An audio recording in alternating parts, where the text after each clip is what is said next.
Well, thank you, Ivana, and thank you, Society of 1918, for hosting this webinar on such a relevant topic. And thank you to all our participants. Thanks for joining in. I hope you find this topic enlightening and worthwhile. So let's jump right in. Each of us is going to introduce ourselves separately, so we're not going to do a big intro in the beginning, so you'll hear from everyone in just a minute. I am Ann McGeorge. I'm a 1983 graduate of the William and Mary Mason School of Business. With my undergraduate and graduate degrees in business and accounting, I spent the majority of my career in the big public accounting consulting world, retiring a few years ago. I now spend my time sitting on corporate, private equity, and nonprofit boards, as well as teaching. So today, I want to talk about nonprofit organizations and resilient leadership as it relates to them. The nonprofit world has been hit particularly hard by the events of the past 6 months. Really, they've been dealt a double whammy. First, just like all businesses, the stay-at-home orders for employees, the depressed economy, and the challenges to their supply chains have significantly reduced revenues. But also those same factors have affected their individual and corporate contributors to the nonprofits, not to mention their in-person fundraising events on which nonprofits rely to survive have just about completely dried up. In fact, I read recently that nonprofit revenues are down 60% from where they were last year. So I want to give you an example of resilient leadership in the nonprofit world that I live. And later, we'll talk about a few recommendations for those of you who are involved with nonprofits. So I'm on the board of an organization called Be the Match. No, it's not a dating agency. It's an organization that matches bone marrow and stem cell transplant patients with donors that match their DNA markers. Most of the patients have blood disorders like leukemia, lymphoma, various anemias. Be the Match maintains a database of almost 20 million DNA samples of potential donors to people needing transplants. It coordinates all aspects of the transplant, from communicating with the donor, asking if they're willing to donate stem cells, to facilitating the donation process, to transporting the cells to the hospital where the patient awaits to have the transplant. Just so you know, the cells live for about 72 hours. So once the cells are extracted from the donor, a procedure not unlike giving blood, but a little more complicated, they have to be transported and transplanted within that same time frame, 72 hours. So you can imagine the challenges to this whole process during the pandemic. First, some states deemed the donation of cells elective procedures and thereby restricted them during the height of the pandemic. By the way, the transplants were never considered elective procedures, but without the donated stem cells, the transplants would never be able to happen.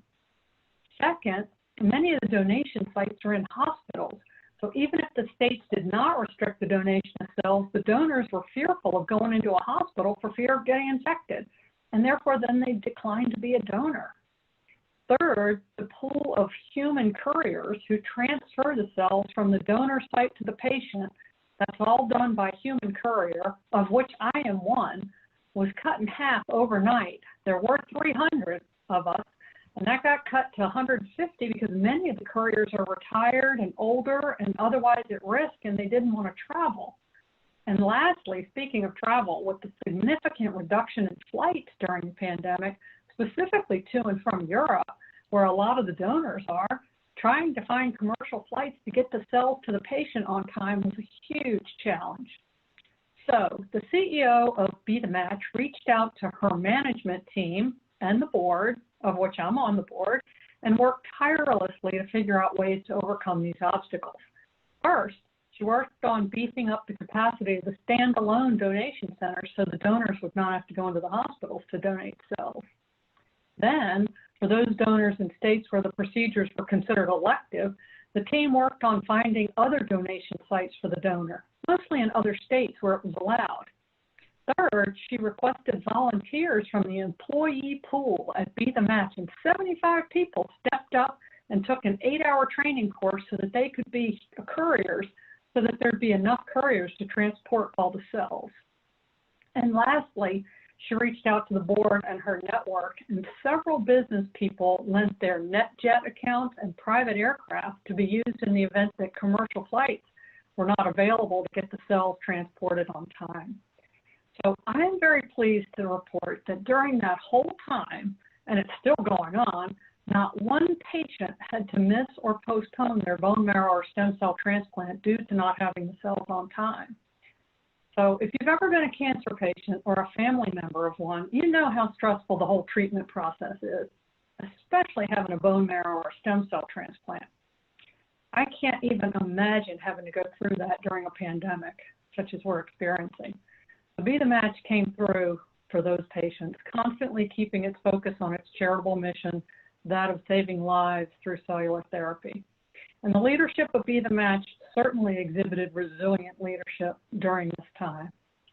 Okay, I could talk about this all day, but in the interest of time, I'm going to turn it over to Fran, who's going to talk about resilient leadership in the corporate world. Fran? Thank you, Ann. And good afternoon to everybody. I hope you all survived the hurricane coming through. I'm in New York City, and we actually had the eastern edge, which was bad enough, but luckily no damage in the city and we didn't lose power, so I feel lucky. Just a quick background, I know many of you on this call, but I graduated in 1970 from William & Mary with a sociology degree. I worked in hospital administration for several years and then went back to grad school and got a master's in healthcare administration. And after that, I decided to do a career shift and went into consulting, and I was a consultant with Price Waterhouse and PwC for the rest of my career for almost 30 years before I retired. And currently, in addition to doing webinars, which seems like it's almost a full-time job for me these days, one of my real interests today is in helping, supporting, and investing in women entrepreneurs. So I'll even mention a little bit later how that whole startup area has been affected in this particular crisis. But what I'm going to concentrate on, and I'm going to take a slightly different tack than Ann did. We were given quite a bit of personal latitude. I thought I would start by sharing with you a very personal account of my experiences with resiliency. And I'll be highlighting both the implications from a the corporate world, as well as I will give you one example in a not-for-profit as well. And I think, as Ann indicated, resiliency is more important than ever. And it's really not just because of the current crises we face, although those are certainly dramatic and require an incredible resiliency and response, but also because of the future. The future is gonna move faster and faster. There's going to be very significant change, some of it fueled by the crises we have, but some of it just as part of the natural evolution. And also, there's going to be a lot more uncertainty, I think, not just for the next year or so, but into the future. So resiliency, I think, is one of those key things that both organizations and individuals need to be successful. My story right now is going to highlight, I think, 4 aspects of resiliency. Emotional control, these are my little terms for them. Emotional control, pivoting from failure to success, in reinvention, and innovation. And I will start my story on resiliency when I was actually a young child. I was the oldest of 4 children, and I had a mother that I would say was difficult. And some of you are laughing, so I suspect you may have had a difficult parent too. I think many of us who grew up in the 1950s actually had mothers who were very challenged by that environment, especially for women, and the limitations. And my mother was one of those. She had had quite an exciting life as a nurse, traveling all over outside the US as well as inside the US, and ending up in Hawaii during World War II. And she loved her career and she loved her life. And all of a sudden, she was a 1950s housewife in suburban Washington with 4 children. And it was a challenge for her. So as a child, a fairly young child, I learned that when she became either volatile or emotional, I needed to be highly focused and very rational. And that ability to de-emotionalize a situation served me well as a child, but also as a professional. As a consultant in my career with Pricewaterhouse and PwC was probably very similar to Ann's. We were usually called in when our clients had deep trouble.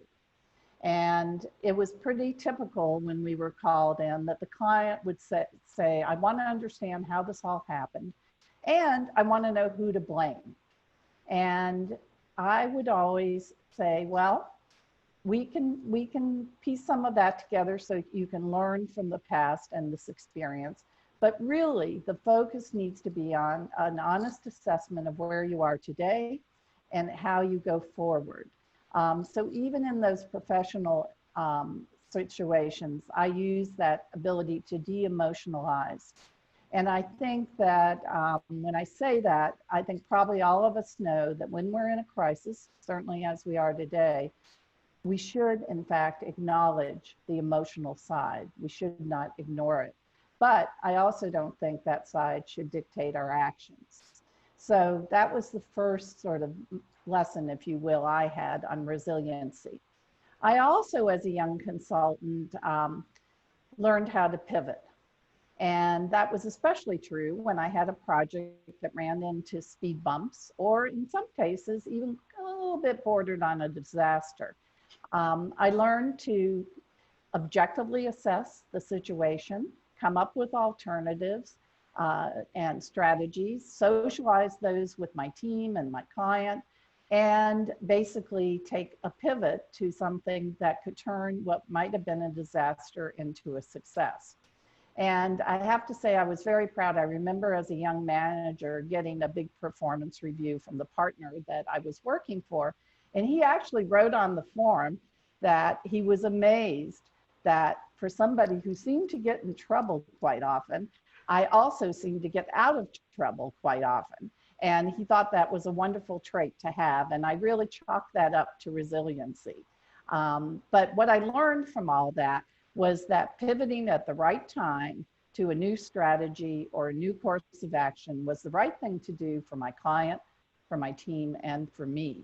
And sticking with a losing solution certainly was never the right thing to do. So now that brings me to reinvention. And the way I think of reinvention, it's pivoting, but on steroids.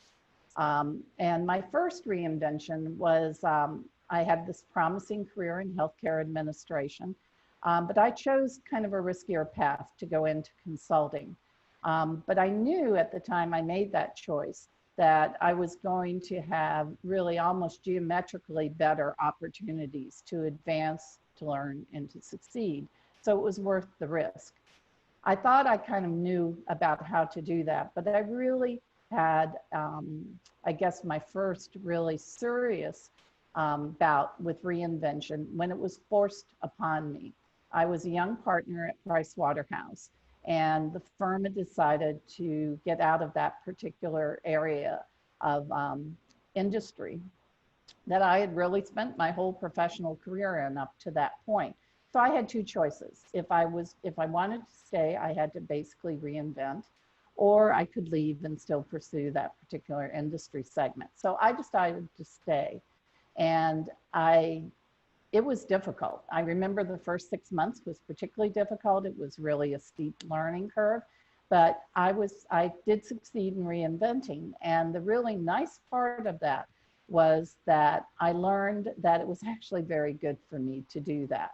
And it also opened pathways to many more career opportunities.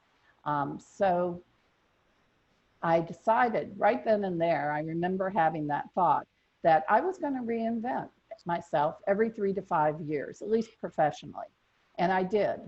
And for me, at least, even though there was some risk in that strategy, it worked out really well. In addition to having, I think, a much more interesting and engaging career than I would have had without those reinventions, it also led me to the C-suite at Pricewaterhouse. I don't think I would have ever gotten to that level in the firm if I had not reinvented more than once. So I'm a real champion of reinvention, both personally and professionally. So the last, I guess, little story I will tell is about innovation in turbulent times and crisis times. And that's my not-for-profit story. I was on the board of a large visiting nurse association, which was really on the brink of bankruptcy. I was the treasurer of a reconfigured board, and our board knew that we were not going to be able to rescue this worthy organization unless we had really innovated. So after hearing from all the other stakeholders, we devised an urgent strategy, which included replacing the CEO, but as importantly, changing the operation of the organization. And the way we changed it was to view our mission of charity care, which was very important to both the historically and to this organization's sort of being, to view that as an asset to be used within the parameters of sound fiscal management. And by doing that, we devised a monthly charity budget.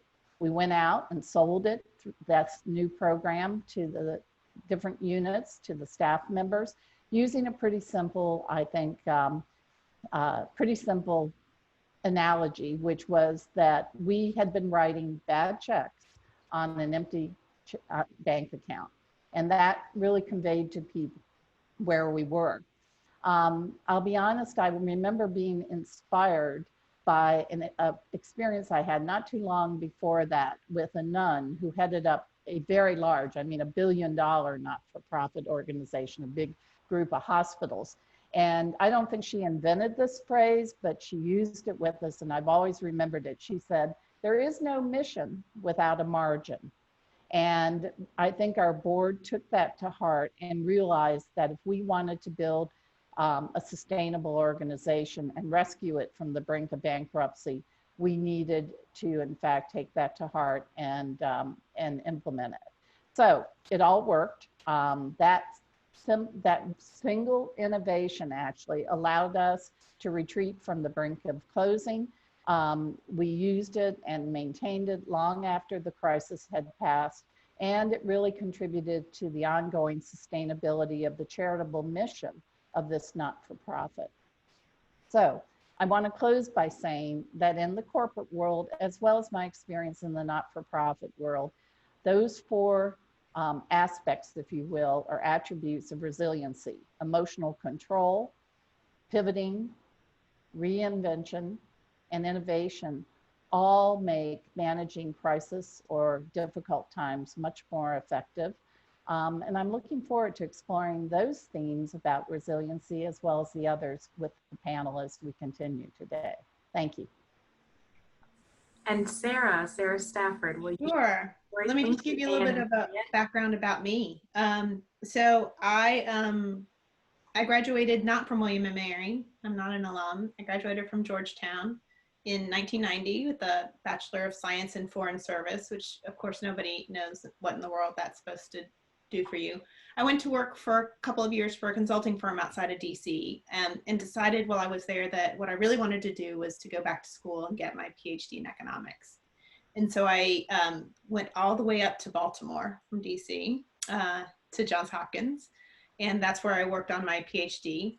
And then I was looking for a job, and William & Mary had an opening in my field, and I knew a lot about William & Mary. I have cousins who've gone to William & Mary, so I applied, and lo and behold, in 1998, I came down to William & Mary, and I haven't left since. So my first academic position started as an assistant professor teaching over in Morton Hall, and have kind of just continued on the pathway, you know, working my way through the ranks. I was the director of the public policy program for 5 years and stepped down from that and took a year off to kind of reinvigorate myself, and then stepped into the role of chair of the economics department. And that's what I'm doing now, chairing the economics department. And I would say that academia uniquely helps, at least women, become more resilient, because there's nothing that teaches you resiliency like failure. And in academia, especially from the research side of academia, where you're trying to create new knowledge, there's no way to sort of, try and create new knowledge without getting into something and realizing it's not going to pan out. So the dissertation process for me was a really good teacher of resiliency. My first couple of ideas that I spent, about a year on each of them didn't pan out. So I had to, switch gears and find some other, it's kind of like the reinvention story that Fran was saying, what were the things that I'm still interested in that I could pivot to and work on that. So sort of starting out early in my career, I experienced failure in lots of different ways. And then as an academic, you continue to experience it because, one of the key things we do from a scholarship perspective is we try and get our work published. And, you've got to aim for the top, the highest journals. And to do so, you're going to get, rejections, a lot of rejections. If you don't get rejections, you didn't aim high enough, and in fact, people will tell you that if your paper gets accepted on the first try, then you didn't go to a good enough journal because you should really be having to work to get it into a journal. So you face a lot of rejections and a lot of criticism, and some of the criticism is you need to rework this, you need to rethink this. And so if you aren't resilient, if you can't take criticism and make changes, you're not going to be successful. So that is, I think it's a really good teacher in that way. But in terms of then how that helps me, I think, be a more resilient leader, academia is an odd duck. When you think about all of the different stakeholders that are involved and how you have to manage them, they're so different, right? My perspective, and maybe not everyone would share this, but my perspective with academia is that, what the primary objective of William and Mary is to educate students. But students sometimes don't really want to be educated so much as be told exactly what to do and told how to get an A, right? So you have this sort of primary objective to convey knowledge in a way that may not be the way the students want to take it in. So you're sort of working against that a little bit. And then you have the students' parents, who often are the ones who are paying for the education, and have a different perspective about what their child should be getting. So you have that complication. And then you've got the faculty, or as I like to call them, the talent, right? So if you think about sort of the entertainment perspective, we wouldn't have a great institution like William & Mary if we didn't have really talented faculty. And so part of being a leader in academia is making sure that the institution is somewhere where talented faculty want to come and work. So while the objective of William & Mary is not to make faculty happy, if you don't make them happy, then you're not going to be able to deliver on the education. And then, of course, we've got our wonderful alums and the administration and all our donors. So there's so many people to respond to. And so any given day, you don't know what the biggest pressure point is going to be. There's not a set, deliver this product by X date. It's changing so often that you really have to be able to pivot, to react, to adapt, to change. And that really is going to reward someone who is resilient. And someone who's not resilient, in the end, is probably going to pick a different path within the academy. The thing that has saved me really is something that I started doing about 10 years ago. I started really getting into yoga, and I started doing it because I have the least flexibility, and I just, I needed to increase my flexibility. So I started doing yoga, and I would always go to yoga class and I'd say, forget all this other stuff, just want to stretch, right? But little by little, all of the teachings of yoga really started to sink in. And the one that's really made a difference for me in terms of being, I think, a resilient leader is this idea of having a beginner's mindset. Because even as I become more advanced professionally, the more I can look at every situation as if it was completely new and not assume that I already know the answer has really helped me to be able to pivot. Because with that beginner's mindset, as things change, you have that sort of curiosity and that, in some ways, fearlessness to just try new things or just see how, put something out there and see how people react.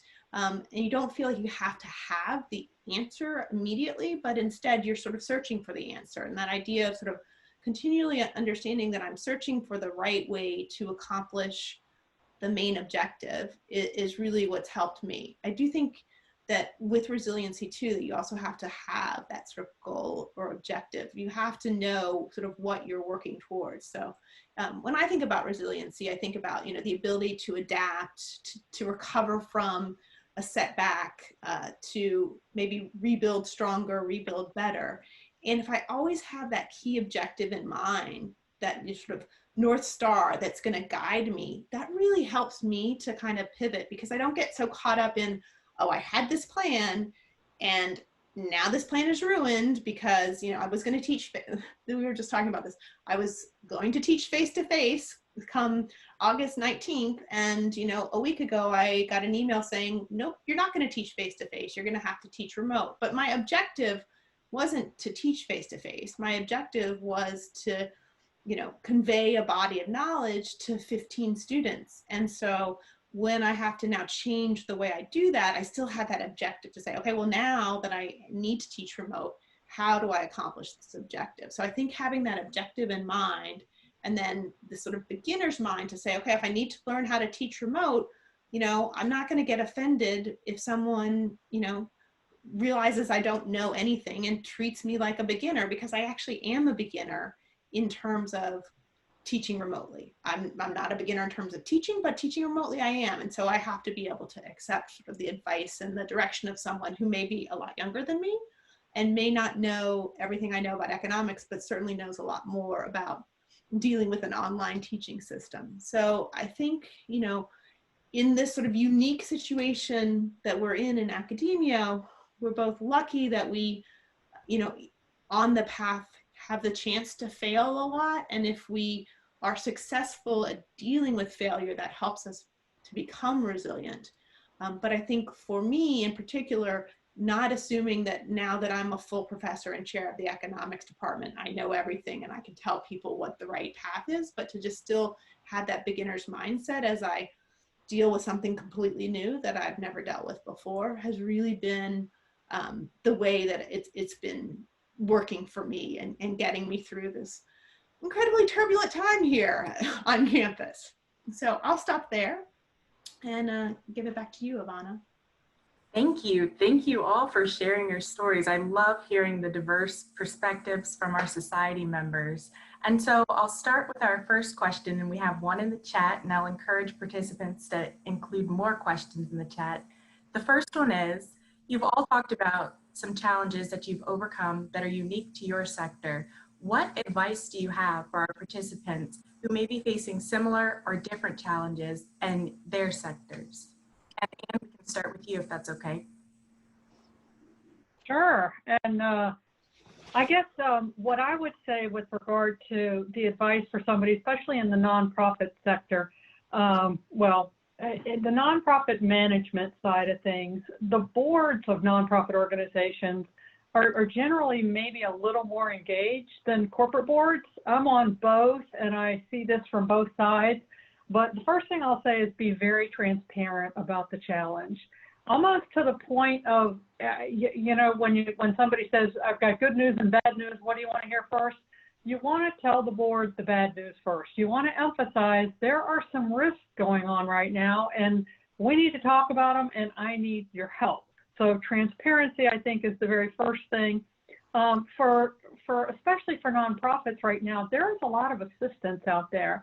There was the payroll protection plan assistance, and that might be gone, but there's more coming.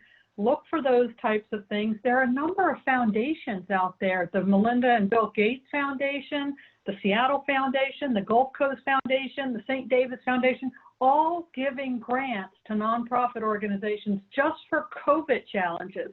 So do your research. There is money out there, because I've talked to a number of nonprofit leaders who say my organization is not going to survive this. And my response is, if you can be resilient, you can survive this. Get creative with your fundraising. Call your big donors. Ask them to step it up and help you during this time.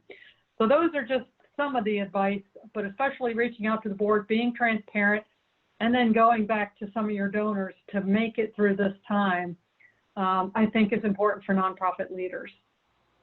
Thank you so much, Anne. And Fran, we have another question for you in addition to advice. Can you talk a little bit more about reinventing yourself and changing areas of expertise? Okay. Let me talk maybe just to follow Anne's comments. And I don't think they're all that different. Obviously, I think not-for-profits probably have a lot more emphasis on fundraising to ensure their sustainability than corporations do. They have a different way of raising funds. But I think many of the things Anne said would apply. My experience with corporations is that during crisis, there are clearly three kinds of outcomes, I guess. There are winners. There are people who are basically neutral, kind of stuck in neutral during the crisis and come out of it that way. And then there are clear losers. And while some of that is outside your control, I know I just actually this week did an analysis of the 60-some companies that my angel network, Golden Seeds, is invested in. Again, all women entrepreneurs. And out of those 60 companies, we did a scatter chart basically of where they are. And it really was probably statistically obvious that about a third were winning under the current crises because their particular services and products were very much in demand. In more demand, like one of them is a little company called Little Passports, and they make both physical as well as they are starting to do more virtual, but physical little kits that get sent to children to lead them all around the world and give them experiences. And you can imagine people being stuck at home with their children are looking for diversions and for educational opportunities. So Little Passports is doing great. About a third of the companies are in neutral. They think they're not going to be dramatically affected. They're doing some of the same strategies Anne said. Particularly, we helped our companies very early on apply for federal funding, and many of them, because they were there first and they knew how to do it, got that. And then about a third of the companies are really in some form of distress. But again, I think that what we're seeing is most of these entrepreneurs being quite clever and innovative in terms of how they're dealing with this. So for most of the corporations though, and certainly the leaders in corporate America, my advice would be the same, which is basically, first of all, to stay calm, not to panic, to really understand as much as you can about the situation that you're in, and then be open to that spirit of innovation, if you will, to diverse ideas and innovative solutions so that you can make the very best of a crisis situation. And not to be afraid to pivot as you go forward, because I think one of the things we've all noted is there's just a huge amount of uncertainty in turbulent times and during crises. And I think this one is clearly representative of that. And then on the reinvention, could you just repeat the question so I make sure I focus exactly on what they asked, Ivana? Absolutely. The question is, Fran, will you please talk more about reinventing oneself? How do we do that? And then how do we change our areas of expertise? Okay. You know, it's a mindset, and it's also being willing to take a certain degree of risk. And I think a lot of people, and by the way, a lot of my associates, a lot of other partners I knew would never do what I did. They thought I was highly risky in deciding to change direction, go to a job that had been just invented, and there was a lot of risk that maybe it might not work out, that kind of thing. So I think it's really a mindset. As I said, I really learned the lesson, particularly though, when change, that kind of reinvention was forced upon me. And once I went through that and knew what the risks were and also how that I had to work hard, I realized I could do that. And there was a great sense of accomplishment that I did it. But also I knew it changed me as a person, and it made me better. It made me a better professional. It probably made me a better or more competent person. So I think that kind of being open to those opportunities, to exploring them, making a good decision for yourself, and being willing to, as I said, have a learning curve and risk. In terms of expertise, you know, expertise comes to you in many different forms. Some of it is book learning or other forms of education. In other cases, it's highly experiential. And once you're a professional, it's usually some blend of the two. And I also really believe, at least in my profession, I think Anne would agree, we did a lot of learning on the job. I used to call it learning while working. And you know, we did our skills. So by the way, I think if you're going to reinvent, you have to assume you're going to have to learn new skills and new knowledge.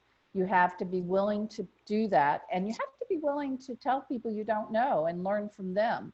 And I think that was one of the hardest things for me maybe to do, because I was already, when that one reinvention was forced on me, I was already a partner, and I had, you know, a certain level of ego and whatever around that.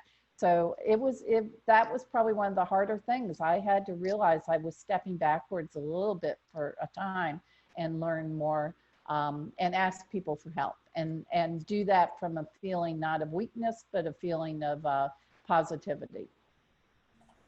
Thank you, Fran. And I will pose the original question to Sarah. From academia, what advice do you have for people who are dealing with challenges? Well, you know, I think the phrase to never let, you know, a crisis go to waste is really important, because I do think the challenges that we're facing, whether it's COVID, whether it's this upcoming sort of demographic fall off where we're really going to see fewer undergraduates, it really does help you understand what the weaknesses and the strengths of your, you know, program or your group are. Because it's, you know, if everything's going along like normal, you can kind of maybe be blind to some of the problems, or, you know, the things that are really working well. And so one of the things that this sort of pivot has required for our faculty is to really think hard about what they're trying to do in the classroom, and maybe kind of rethink some of that, because it's easy for some people to get stuck in a rut. You've been teaching the same thing to, you know, similar group of students over the past 5 years. You don't, you know, it works fine. And so why make a change? And so having to pivot to a new medium, I think, is making people really rethink what they were doing, and maybe look for better ways to accomplish, you know, what we're trying to do. So I think for me, it's really been, how do you coach your group out of that change? I think the coaching analogy really works well for me. I actually am also a rowing coach, so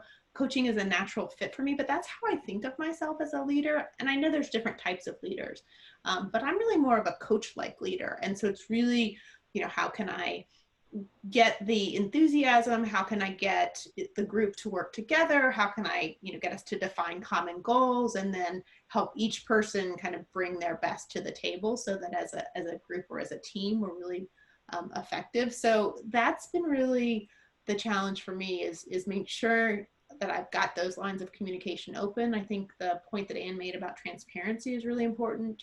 Not only transparency about what the bad things are, but sort of transparency about the process, to really help everybody feel like they have a voice in kind of producing this sort of new team output. And I think that's really well suited to academia, because, I mean, unlike other places, like, I'm chair of the economics department, I'll probably be in this position for 3 to 5 years, but then someone else will take over, and I'll rotate back in to the faculty. And so if you don't have that sort of that team mentality, that can make that kind of changeover very difficult. You know, it's not the typical way most other institutions work, where you have someone lead for a while and then recede, but it works well from academia's standpoint, I think. I think it can be a pretty successful model, but you have to be a different kind of leader. And it can't be that, you know, you come on and you sort of take the department in a totally different direction for 3 to 5 years, and then someone else comes and takes it somewhere else. It has to be that you're sort of using that time to really further what the group vision of the organization is. And so I think that's where maybe academia differs from most traditional profit and nonprofit settings. Thank you, Sarah. And you've transitioned us perfectly into relationships and resilience. So I'll pose a question that we received earlier to Anne and Fran. And if you have anything to add, Sarah, that'd be perfect. How does one encourage resilience in others? And Fran, if you'd like to start, or Anne. Yeah, yeah, I'll be happy to. You know, it's interesting. I think great relationships are born out of adversity and crisis. That's been my experience. When things are going swimmingly well, actually, you have to, I think, work harder in some ways to develop that kind of close working relationship. Whereas when there's really a crisis and everything, it's a really important, critical time. And I think when people come together and collaborate to solve difficult problems and to get that sense of group achievement when they actually can see progress or see success, I think that is that to me is both a wonderful personal experience, but also a great experience for whatever team you're on. And it might be, I know in the case of William and Mary as an example, some of those were formed teams like departments, like Sarah leads, but in some cases they're very diverse cross teams, cross-functional teams. And I think that that's a great development experience for each team member, as well as can be a real strength for the organization. In terms of coaching somebody on resilience, we haven't really talked that much about ambiguity and uncertainty, but to me, that is one of the key things that you need to be able to develop a fairly large comfort level with ambiguity and uncertainty. And that is not always easy, because I think we all, both we as individuals as well as organizations, have different tolerance for ambiguity. I always joke, and I love my sisters, but one of my sisters, I joke, she has a very low tolerance for ambiguity. I have a really high tolerance. And so I joke that she would rather be certain and wrong than uncertain and right, because she has such difficulty kind of not dealing with something that is not certain. And so I think that some of it's innate, or how you're wired, or maybe how you were socialized. But I do think that you can encourage people to get more comfortable and find ways of dealing with uncertainty. That's certainly a key thing in terms of resiliency. And you can expose them to lots of different situations and show them it's not like a really rigid toolkit, I would say, like they're a methodology, but there definitely are techniques, tools, and tricks that you can use to become more resilient. And you can help coach other people to do that. Thank you so much, Fran. Anne? Uh-oh. Anne, we've lost you via sound. Oh, sorry about that. Having something. I'm going to talk about something that both Fran and Sarah said about Sarah saying, don't let a good crisis go unnoticed, and Fran saying, take advantage of the crisis to build relationships. And I'm also going to try to answer two questions that I saw in the chat about how do you motivate a board if you're a nonprofit CEO to action when they might be sort of a cruise control type board. So actually, I think this crisis could be an excellent opportunity to get this board motivated. And I think you start with the chairperson, you meet with them one-on-one, and you talk about how important dealing with some of these crisis matters are, and you have to get that person's engagement. Now, there could be a separate issue, and that person may not be the right person to chair your board, and that's kind of another whole issue. But I've been through that before, where I was a board member and the chair just wasn't engaged, and we all got transparent and we swapped roles because there was someone else on the board, me, who was much more engaged, and then we swapped roles. I became the chair.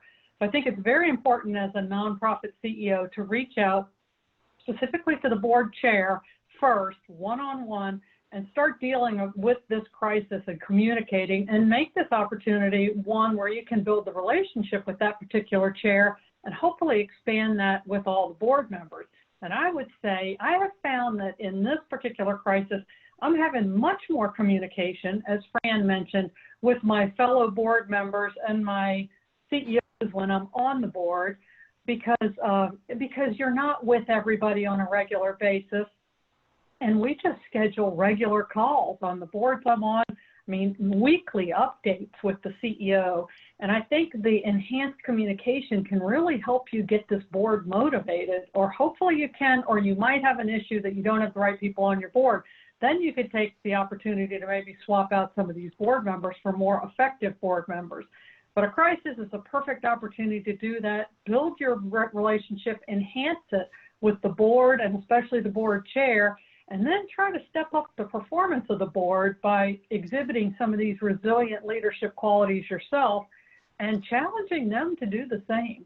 So I look forward to that, and I hope that that works in terms of making your board and your organization just that much better. Thank you. Thank you for that, Anne. And I am so sad to say that we are coming to the end of the hour. So Sarah, we have a question for you directly, and then I'll open up the question. First, Sarah, I'd love for you to answer it. If you could tell someone one thing about resiliency, what would it be? But if you've not seen the chat, your direct question is, what advantages do you see in the higher education model that might help members of a team rotate between leader and follower, and that could also serve other sectors well? Yeah, I think there's a couple of real benefits to it. One is that you do see more leaders, and so you understand that there isn't just one type of leader, and you sort of get to know what makes a good and a bad leader. So you know, coming into this role, I had lots of people who had gone before me who had been my chair, and I knew what I didn't like. So I kind of had, it's really easy to sort of take the best that you see and copy some of that. But also, as I think about leading the faculty, I know what I didn't like. So I can easily put myself in the place of the faculty member. So I think it just brings a little bit more recognition to sort of both sides of the equation. You know, I know what the chair has gone through in the past, and I know, you know, I had appreciation for my chairs because I knew what kind of work they were having to do. But I also know how frustrating it can be to be on the faculty side and feel like you don't have a voice or you're not getting the information. And so those have been things that I've really been very attuned to as I've been chair. So I think that that kind of having to learn both sides of the role works well. I don't know that it works in lots of places. I mean, you know, it works okay in the department setting in the institution. Obviously, it wouldn't work well in the presidency of William & Mary. So, you know, I think it works maybe in the middle management levels, maybe better than it would work in the upper management levels. It also works at an institution where most people come and spend the bulk of their career, which is a very different thing than most for-profit institutions and lots of nonprofits as well, where there is more horizontal movement. You know, we just don't see that much in academia. You know, it's not unusual for someone to come to William & Mary as, you know, fresh out of the PhD program and stay for their entire career. That's just sort of a pretty typical career path. So I think it helps to give lots of people the chance to be a leader, but also then I think it makes you a better follower. And so that I think that's a great aspect of that nature. Yeah. Thank you for that, Sarah. And Fran, we will move to you. Okay, I think and this won't be a surprise because several of us have already mentioned it and talked about it, but the best advice I can give to a leader in this situation is that the more that the situation is uncertain, which many of these crises and turbulent times are, the more likely it is that you will need to pivot. So knowing that going in, I think you need to consider a range of strategies at the front end and candidly assess, you know, whether or not, you know, what is most suitable going forward, but then actually be ready to pivot if it's needed. I mean, I don't think you pivot frivolously just because you get some opposition. I'm sure Sarah would say if she did that, she'd be like a ping pong ball all the time, right? Yeah. So, but I think there is a way, and having worked strategically on a number of those kinds of projects, both in my own firm and with my clients, one of the things I'm a huge fan of is doing sensitivity analyses, doing scenario games to kind of imagine different futures and what you would do. and just having a whole set of contingency strategies so that are real, that are realistic, so that when you need to pivot, you can actually do it with quite a bit of background information and thought already given to it. And I think the other thing is, pivoting could sound like ping pong ball, but I think you still have to do it within the context of the values of your organization and be true to those as you go through these changes. I think that's one of the anchors that can make this actually doable and very positive. Thank you, Fran. And Anne, if you could please close us out with your thoughts about resiliency and winning with resiliency. Absolutely. I can't top those two because those are two great pieces of advice, and they go together. I'll just add one more thing to that, and that's don't go it alone. I think it's very important to reach out to your network, and your network, by the way, is not just business colleagues. It could be your board, it can be your management peers, it can be your family, it can be your friends. It's interesting when I talk to some of my friends who are in totally different industries and just kind of give them a situation that I'm dealing with, and they come up with some solution, and I'm like, wow, I didn't even think about that, and so sometimes you just get totally different perspectives. So I always say don't go it alone, but be able to make a decision.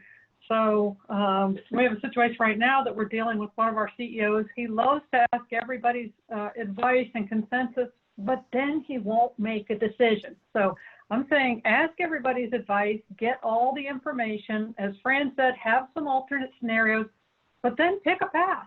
Pick a path and do it. Even if you make a mistake, then you turn around and correct it. You pivot, as Fran said. But make a decision, go for it, be resolute in that decision, be resolute with your people, they'll follow you, and then chart your path. So that's sort of my advice in adding to all the great stuff that everybody else said. So with that, I think we are running out of time.